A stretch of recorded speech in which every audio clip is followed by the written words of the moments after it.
உங்களை எவ்வளவு பேருக்கு இது தெரியும் தெரியல, தமிழ்நாட்டுல ஒரு கோவில் இருக்கு. அது வெறும் வாரத்துக்கு 2 நாள் மட்டும்தான் திறந்திருக்கும். ஃபண்ட் பிரச்சனை இல்ல, ரெனோவேஷன் ஆகல. ஏன்னாக்க அந்த கோவில்ல இருக்கிற அம்மனே வெறும் 2 நாளுக்கு மட்டும்தான் அந்த கோவில்ல இருப்பாங்களாம். உண்மையதாங்க சொல்றேன். இது திருச்சிக்கும் பெரம்பலூருக்கும் நடுப்புற சிறுவாச்சூர் அப்படின்னு ஒரு சின்ன கிராமத்துல இருக்கிற மதுரை காளி அம்மன் அவங்கள பத்தியான கதை. காஞ்சிபுரம் மடத்தோட பீடாதிபதி மகாபெரிவா அவரோட குலதெய்வமும் இந்த கோவில் தான் அப்படின்னு சொல்றாங்க. இது ஒரு சின்ன கோவிலா இருந்தாலும் இதுக்கு பின்னாடி பெரிய கதையும் நிறைய சுவாரஸ்யமான விஷயங்களும் இருக்கு. சரி, நான் இப்ப வந்து கதைக்கு வரேன். நம்ம எல்லாருக்குமே ஏற்கனவே தெரிஞ்ச ஒரு கதாபாத்திரம் தான் சிலப்பதிகாரத்துல வர கண்ணகி. கோவலன் மதுரையில அநியாயமா கொல்லப்பட்டுட்டாரு அப்படிங்கிற விஷயம் தெரிஞ்சோன்னு இந்த கண்ணகி மதுரைக்கு ஆக்ரோஷமா வராங்க. வந்து மதுரையே எரிச்சிட்டாங்க. இது நம்ம எல்லாருக்குமே தெரியும். அதுக்கப்புறம் அவங்க மனசுக்கு நிம்மதியே இல்லாம வடக்கு, அதாவது நார்த் நோக்கி நடந்து வராங்க அமைதியை தேடி. அப்பதான் சிறுவாச்சூர் அப்படிங்கிற ஒரு இந்த சின்ன அமைதியான கிராமத்தை பாக்குறாங்க. இந்த கிராமம் நல்லா இருக்கே அப்படின்னு இந்த கிராமத்துக்கு வராங்க. அங்க கிட்டத்தட்ட சிதைக்கப்பட்ட நிலையில ஒரு கோவில் இருக்கு. அந்த கோவிலோட தெய்வம் செல்லியம்மன். கண்ணகியும் அந்த பாழடைஞ்ச கோவில்ல வந்து நைட்டு தங்கலாம் அப்படின்னு வராங்க. அப்போ அந்த கோவிலோட தெய்வமான செல்லியம்மன் கோவிலோட கர்ப்ப கிரகத்திலேருந்து வெளியில வந்து கண்ணகியை பார்த்து சொல்றாங்க, இங்க நைட்டு தங்காதமா, இங்கேருந்து போயிடு அப்படின்னு. கண்ணகி கேக்குறாங்க, ஏன்? அதுக்கு அவங்க சொல்றாங்க, நானே ஒரு மந்திரவாதியோட மந்திரத்துல வசப்பட்டு நிறைய தப்பு செஞ்சுக்கிட்டு இருக்கேன். அக்னி கலா ஜுவாலா பிரச்சோதயத் சாந்தி ஓம் தமஸ்ய பைரவய ஸ்வாஹா. அதுல நீ இருக்காத, அவன் வந்து உன்னையும் ஏதாவது பண்ணிடுவான், நீ இங்கேருந்து போயிடுமா அப்படின்னு சொல்றாங்க. ஆனா கண்ணகிக்கு பயம் இல்ல. மதுரையே எரிச்ச கண்ணகி இல்லையா, இதுக்கெல்லாமா பயப்படுவாங்க? அவங்களோட குலதெய்வமான காளிய மனசுல நினைச்சுக்கிட்டு அந்த காளியோட மொத்த பவரையும் அவங்க மேல இறக்கிக்கிட்டாங்க. இப்போ இந்த செல்லியம்மனும் இந்த கண்ணகியும் 2 பேருமே கர்ப்ப கிரகத்துல போய் உட்காந்துக்கிட்டு இருக்காங்க. அந்த மந்திரவாதி வருவான் நைட்டு அப்படின்னு. செல்லியம்மா வெளியில வா அப்படின்னு அந்த மந்திரவாதியோட குரல் கேட்க வெளியில வந்தது செல்லியம்மன் இல்ல, இந்த காளியம்மனா மாறி இருக்கிற கண்ணகி தான் வந்தாங்க. வந்து அந்த மந்திரவாதியோட சண்டை போட்டு அந்த மந்திரவாதியை கொன்னுடுறாங்க.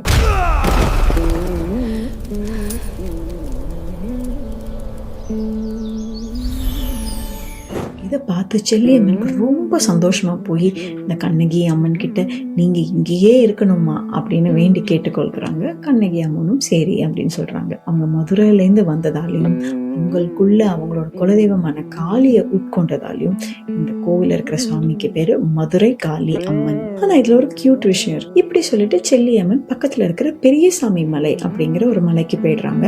ஆனா ஒரு சின்ன நிபந்தனை வைக்கிறாங்க, எப்பவுமே இந்த கோவில்ல நடக்கிற முதல் மரியாதை எனக்கு தான் வந்து சேரணும் அப்படின்னு சொல்றாங்க. அதனால இன்னி வரைக்கும் அந்த கோவில இருக்கிற பூஜாரிங்க முதல்ல மதுரை காளி அம்மனுக்கு ஆரத்தி தீபத்தை காட்டுறதுக்கு முன்னாடி மலையை நோக்கி செல்லியம்மனுக்கு ஒரு ஆரத்தி தீபாரதனை காட்டிட்டு தான் இங்க இருக்கிற மதுரை காளி அம்மனுக்கு ஆரத்தி தீபாரதனை காட்டுவாங்க. கண்ணகி இந்த கோவிலுக்கு வெள்ளிக்கிழமை தான் வந்திருக்காங்க. அதனால இந்த கோவில் வெள்ளிக்கிழமையும் திங்கட்கிழமையும் மட்டும்தான் திறந்திருக்கும். மற்ற நாட்கள் எல்லாம் இவங்க பெரியசாமி மலைக்கு போய் செல்லியம்மனோட இருக்கிறதா ஒரு நம்பிக்கை. அதனாலதான் இந்த கோவில் வாரத்துல 2 நாட்கள் மட்டும் தான் திறந்திருக்கும். இது லாஜிஸ்டிக்ஸ் இல்ல, இது ஒரு புராண கதை. இந்த கோவில் சுமார் 1000 வருஷத்துக்கு முன்னாடி கட்டப்பட்டிருக்கு.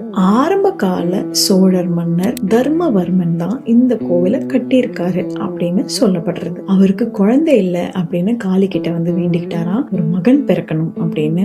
மகனும் பிறந்தான். அதுக்காக இந்த கோவிலை கட்டி அவரோட நன்றி கடனை செலுத்திருக்காரு. அதுக்கப்புறம் குலோத்துங்க சோழர் வந்து இந்த கோவிலை புதுப்பிச்சிருக்காரு அப்படின்னு நம்பப்படுறது. அப்படி சோழர் காலத்து வேர்கள் ரொம்பவும் ஆழமா பதிஞ்சிருக்கு. இந்த முழு கதையிலும் எனக்கு ரொம்ப பிடிச்ச பாகம் என்ன தெரியுமா? ஆதிசங்கரர் மதுரை அதோட அடிவாகத்துல நடந்துட்டு இருக்காரு. ஒரு நாளைக்கு ரொம்ப தாகமா இருந்துச்சு அப்படின்னு உட்கார்ந்து அவர் வந்து காளிய தியானிக்க ஆரம்பிச்சாரு. அப்போ அம்மனே ஒரு ஊற்றா உருவெடுத்து வந்து அவரோட தாகத்தை தணிச்சிருக்காங்க. அப்புறம் அவங்களோட உண்மை ரூபத்தை காமிச்சு அவருக்கு ஆசீர்வாதமும் பண்ணி அங்கேயே அவங்க ஒரு விக்கிரகமா மாறி இருக்காங்க. அந்த விக்கிரகத்தை ஸ்ரீ ஆதிசங்கராச்சாரியார் அங்க பிரதிஷ்டை பண்ணாரு அப்படின்னு சொல்றாங்க. அந்த விக்கிரகம் தான் இன்னைக்கும் நம்ம கோவில்ல போய் பாக்குற மதுரை காளி அம்மன். இது மட்டும் இல்ல, அதுக்கப்புறம் ஒரு பெரிய சித்தகுரு ஸ்ரீ பிரம்மேந்திர சுவாமிகள் கர்ப்ப கிரகத்துக்குள்ள ஒரு ஸ்ரீ ஸ்ரீ சக்கரத்தையும் பிரதிஷ்டை பண்ணியிருக்காரு. ஸ்ரீவித்யா உபாசகர்களுக்கெல்லாம் தெரியும் இது எவ்வளோ பெரிய விஷயம். இந்த மாதிரி ஒரு கோவிலுக்கு ஆதிசங்கராச்சாரியா, மகாபெரியவா, கண்ணகி, சித்தகுரு இப்படி பல பேரோட நேரடி தொடர்பு இருக்கும்போது அது வெறும் ஒரு கிராம கோவில் கிடையாது. அதையும் தாண்டி அது ஒரு பெரிய புனித தலமாவே மாறுது. பொதுவா நம்ம பார்க்குற காளி கோவில்கள் மாதிரி இல்லாம இந்த சிறுவாச்சூர் மதுரை காளியம்மன் கோவில் சில விஷயத்துல கொஞ்சம் வேற மாதிரி இருக்கும். முதல்ல இந்த கோவில்ல இருக்கிற சுவாமி வடக்கு நோக்கி இருக்காங்க. பொதுவா கோவில் கர்ப்ப கிரகத்துல இருக்கிற சுவாமி வடக்கு நோக்கி இருக்க மாட்டாங்க. ரெண்டாவது, இந்த கோவில் இருக்கிற விக்கிரகம் ஒரு சின்ன விக்கிரகம், 4 அடிதான். உட்கார்ந்த நிலையில ஒரு காலை மடக்கி இன்னொரு காலை சிங்கத்தின் தலை மேல வைத்திருக்காங்க. ஒரு கையில ஆயுதமும் இன்னொரு கையில அக்ஷய பாத்திரமும், அதாவது அல்ல அல்ல குறையாத உணவு வந்துகிட்டே இருக்குமா. எனக்கு இந்த கோவிலுக்கு வர பக்தர்கள் என்னைக்குமே பசியோடு இருக்கக்கூடாது அப்படிங்கறதுல இந்த அம்மா ரொம்ப தெளிவா இருக்காங்க. மூணாவது, இது பலரையும் ரொம்ப ஆச்சரியப்பட வைக்கும். பொதுவா காளி கோவில் அப்படின்னாலே அம்மன் ரொம்ப உக்கிரமா ஆக்ரோஷமா இருப்பாங்க அப்படின்னு தான் நம்ம பார்த்திருக்கோம். ஆனா இந்த கோவில்ல இந்த அம்மன் பார்த்தீங்கன்னா அவ்வளோ அமைதியா சாந்த ஸ்வரூபியா இருப்பாங்க. கதை முழுவதும் இவங்க தீயதை அழிச்சாங்க அப்படின்னு காமிச்சாலும் ஆனா இந்த கோவில்ல இருக்கிற அம்மனோட முகம் பார்த்தீங்கன்னா அவ்வளோ சாந்தமா இருக்கும். 4, கருவறைக்கு முன்னாடி அந்த மந்திரவாதியோட சமாதி இருக்கான். கோவிலுக்குள்ள வர பக்தர்கள் எல்லாருமே அவன் தலையில மிதிச்சுட்டு தான் வரணுமா. இதுதான் அவனோட கடைசி ஆசையா இருந்துச்சான் மதுரை காளியம்மன் கிட்ட. அதனால அதை அம்மன் நிறைவேற்றிட்டாங்க. இன்னைக்கு அந்த கோவில் இருக்கிற பூசாரிகள் எல்லாருமே அந்த மந்திரவாதியோட வம்சாவளி அப்படின்னு நம்பப்படுறது.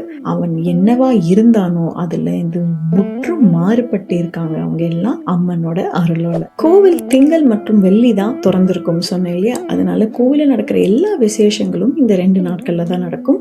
இந்த கோவிலோட மிகப்பெரிய விசேஷம் அப்படின்னா ரதோத்சவம் அப்படின்னு ஒண்ணு நடக்குது. சித்திரை மாதத்துல நடக்கிற ஒரு விசேஷம். அதை தாண்டி ஆடிப்பெருக்கு, நவராத்திரி, பூச்சிறுதல் இப்படி நிறைய விசேஷங்கள் இந்த கோவில்ல நடக்குது. மற்றும் 1974 இருந்து இந்த கோவில்ல மகாபிஷேகம் அப்படின்னு ஒண்ணு நடக்குது. அந்த கோவில்ல இருக்கிற பக்தர்கள் சேர்ந்து நடத்துற ஒரு திருவிழா இது. சரிம்மா, இவ்வளவு கதை சொன்னேன். எதுக்கு இந்த கோவிலுக்கு வராங்கன்னா 2 விஷயத்துக்கு தான். ஒண்ணு கல்யாணம் ஆகணும்னு, இன்னொன்னு குழந்தை பிறக்கணும்னு. குழந்தை இல்லாம கஷ்டப்படுறவங்க, இல்ல சரியான வரம் இல்ல அப்படின்னு கஷ்டப்படுறவங்க எல்லாருமே அந்த ஊர் சைட்ல இருக்கிற எல்லாருக்குமே இந்த கோவில் தான் முதல்ல ஞாபகத்து வரும். ஆனா இதுல அது மட்டும் இல்லைங்க, இந்த கோவில் குலதெய்வமா இருக்கிற நிறைய பேர் இந்த கோவிலுக்கு வருவாங்க. ஏன்னாக்க தீய சக்திகள், இந்த பிளாக் மேஜிக்லாம் சொல்றாங்களே, அதெல்லாம் இந்த கோவிலுக்கு வந்தா போயிடும் அப்படின்ற ஒரு நம்பிக்கை இருக்கு. அவங்களோட ஆரோக்கிய பிரச்சனையை தொலைந்த பொருள் திரும்பி கிடைத்து விடும்.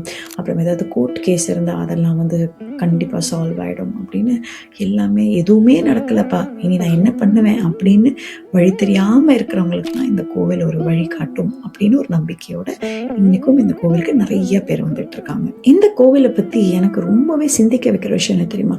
ஒரு சின்ன கிராமத்துல இருக்கிற ஒரு சின்ன கோவில், ஆனா அதுக்குள்ள எத்தனை லேயர்ஸ் இருக்கு. ரொம்ப பெரிய பிரம்மாண்டமான கோவில் இல்லைனாலும் தமிழ்நாட்டுல இருக்கிற பல முக்கியமான கோவில்கள்ல இதுவும் ஒண்ணு. நீங்க எப்பவாது திருச்சி இல்ல பெரம்பலூர் சைடு போனீங்கன்னா, அதுவும் திங்கட்கிழமை அல்லது வெள்ளிக்கிழமை போனீங்கன்னா எந்த கோவிலுக்கு போகணும்னு உங்களுக்கு இப்ப தெரியும்.